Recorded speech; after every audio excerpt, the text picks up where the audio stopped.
Now, sequels, of course, are the lifeblood of Hollywood. There's nothing producers and executives love more than turning a single successful film into an ongoing IP. And as long as they keep producing profits, quality most often tends to be secondary. Now, while studios will extensively promote their biggest releases each year, they're also able to generate not insignificant profits from smaller franchises which keep chugging along quietly in the periphery. Not everything can be a mammoth blockbuster franchise like the MCU, Star Wars, or Mission Impossible after all. But even so, sometimes sequels are produced with such little fanfare that the vast majority of those who saw the original likely have no idea that they're even a thing. So let's take a look at them today. As I'm Jules, this is WhatCulture.com, and these are 10 movie sequels you had no idea were just released. Number 10. Jeepers Creepers Reborn. Now, don't feel too bad if you didn't know that there's a fourth, let alone a third Jeepers Creepers film, which limped its way into a handful of US cinemas earlier this year before clambering onto home video platforms. Now, Jeepers Creepers Reborn, a quasi-reboot intended to start a new trilogy of movies centered around the Creeper, is mesmerizing in its basic incompetence as a piece of filmmaking. Evidently shot on a shoestring budget, large portions of the movie are inexplicably shot against a green screen, even environments that are basic as graveyards, and per the budgetary constraints, look absolutely wretched. And that's to say nothing of the appalling acting, writing, and direction otherwise, which makes a persuasive argument that the franchise is best put out to pasture. And yet, it still somehow managed to gross $4.3 million theatrically worldwide, which combined with home video grosses could actually be enough to justify a fifth Jeepers Creepers film in the near future. Be afraid, be very afraid. Number 9. Blade of the 47 Ronin.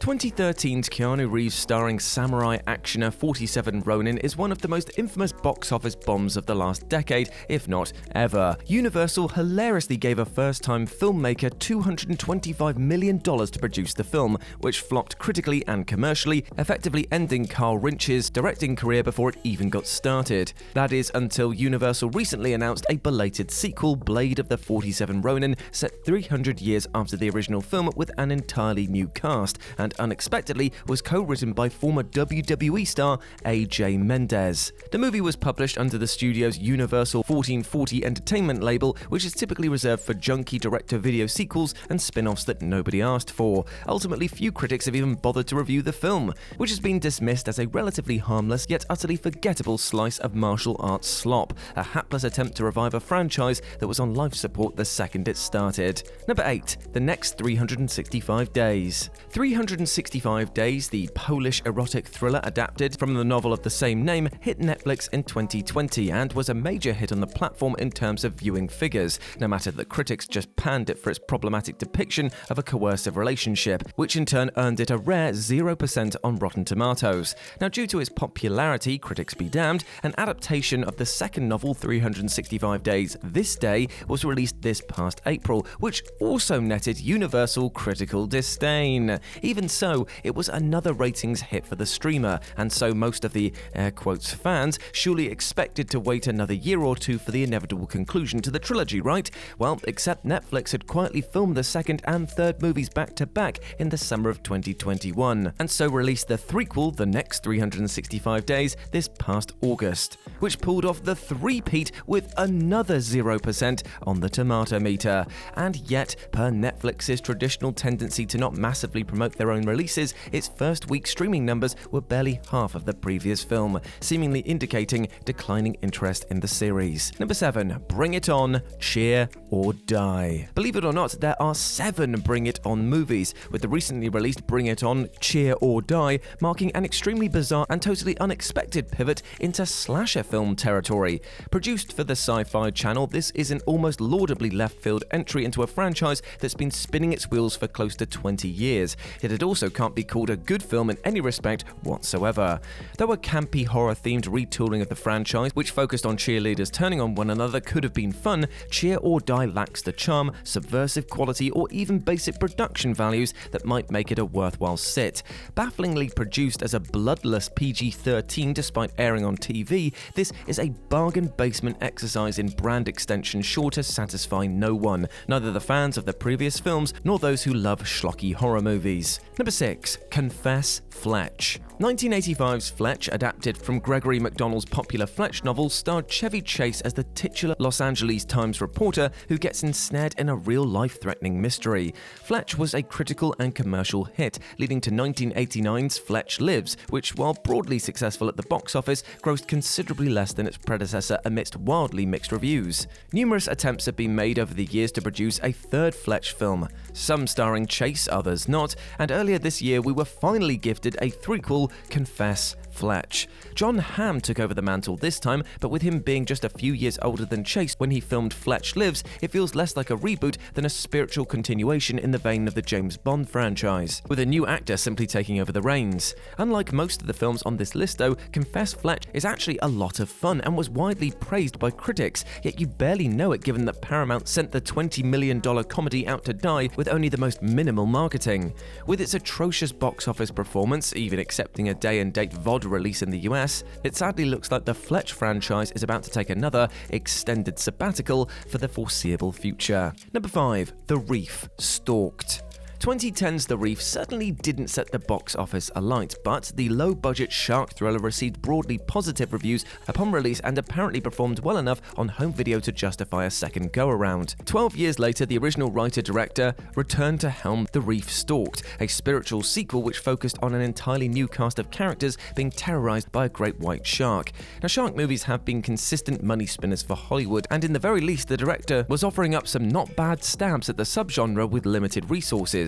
Stalked ended up scoring only slightly less enthusiastic reviews than its predecessor, no matter that most people who watched the 2010 version probably still have no idea that a sequel was ever produced. Don't be shocked if a third film pops up totally out of nowhere sometime in the next few years, especially with tight, low-budget thrillers like this tending to perform well on streaming platforms in the current climate. Number 4. AQUA Teen Forever, PLANTASM. AQUA Teen Hunger Force : movie film for theaters was a big screen spin-off from the hit Adult Swim animated series AQUA Teen Hunger Force and was released all the way back in 2007.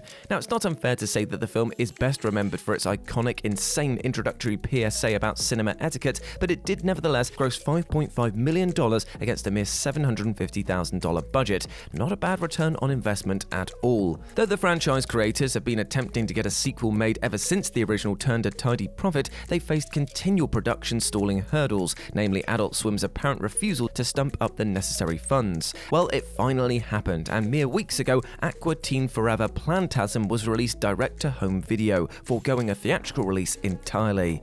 Given that many who were AQUA Teen Hunger Force fans back in 2007 have grown up and moved on, they can't really be blamed for spacing on the existence of a sequel that's taken so damn long to get made. While most critics didn't even bother reviewing it, PLANTASM has nevertheless scored well with fans. Well, those who actually knew that it was coming out anyway. Number 3. Fortress, Sniper's Eye.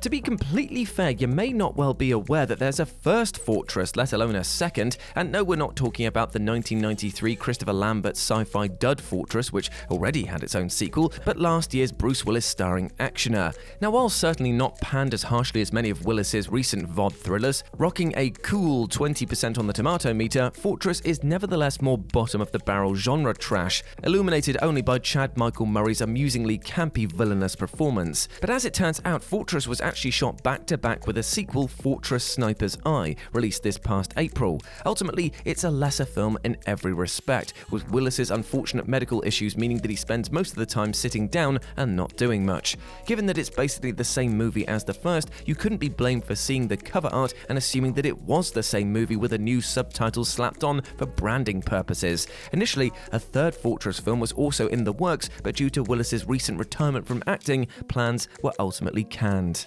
Number 2. R.I.P.D 2, Rise of the Damned. Remember R.I.P.D? No? Well, you're not alone. Despite being adapted from a hit comic book and starring the inspired pairing of Jeff Bridges and Ryan Reynolds, this $150 million action tentpole came and went in a zip in 2013, being summarily panned by critics and grossing just $78.3 million worldwide.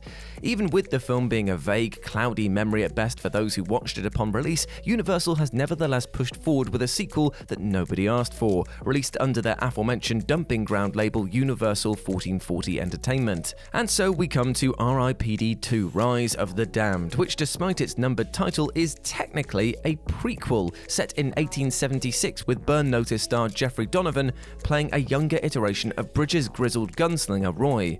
Given that Universal only released a single 30-second teaser prior to its release, you couldn't be blamed for believing that they were sending this sequel out to die, and considering the scathing early reviews, save for scattered praise for Donovan's reliable performance, that seemed totally on the money. It's the textbook example of a nobody asked for this continuation of a dreadful film that audiences soundly rejected. And number 1, Sniper: Rogue Mission. 1993's action film Sniper starred Tom Berenger and Billy Zane as a pair of snipers on assignment in Panama, and despite scoring mostly negative reviews, its modest box office success led to a bevy of sequels being made for TV and home video. Curiously, either Berenger or Zane appeared in each of the first 7 sequels, which despite being ignored by most critics apparently continued to sell well enough within their niche. But this past summer, the 9th film, Sniper: Rogue Mission, was released, and it was the first to feature neither Berenger nor Zane, instead passing the baton to Chad Michael Collins, who has appeared in the latter half of the series as the son of Berenger's Sergeant Tom Becker. Though the longevity of the Sniper series has been a running joke amongst film fans for a long time, I mean, who among us hasn't seen DVDs of Sniper 3 kicking around in a bargain bin? Most surely stopped thinking about this series a long time ago, and yet a 1993 movie that grossed $19 million at the box office just released its 8th sequel, with production having already started on a 10th film. Now that is weirdly impressive. And there we go, my friends. Those were 10 movie sequels you had no idea were just released. I hope that you enjoyed that, and please let me know what you thought about it down in the comment section below. As always, I've been Jules, and you can go follow me over on Instagram at RetroJ, but the O is a 0. Hope to see you over there, and you can check out all of my Warhammer stuff. I know I'm a nerd, and I'll speak to you soon. Bye.